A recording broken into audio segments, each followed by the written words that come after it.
విశ్వాస మూలమున కానిది ఏదో అది పాపము.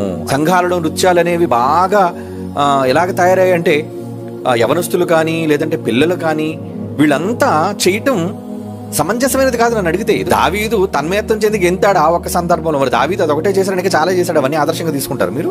కానీ సంఘం దగ్గరకు వచ్చేసరికి సంఘం జ్ఞానంతో నిండినది. మీరు చెప్పే మాట అయినా పాట అయినా పద్యమైనా ఏదైనా ఎదుట వారికి సందేశాన్ని ఇచ్చేదై ఉండాలి. ఇక్కడ మేము పాట వేసి పాటకి డ్యాన్స్ వేస్తామంటే అక్కడ ఎవడో పాట విన్నాడు. మీరు గమనించండి. పోని అక్కడ డ్యాన్సులు వేయటం వలన మీరు వాళ్ళ నృత్యం మీద కాన్సన్ట్రేట్ చేస్తారా, లేదంటే వాళ్ళు వేస్తున్న స్టెప్ వెనకాతల పాట మీద మీరు కాన్సన్ట్రేట్ చేస్తారు, లిరిక్స్ మీద రచన మీద దృష్టి వెళ్తుందో మీరు చెప్పండి.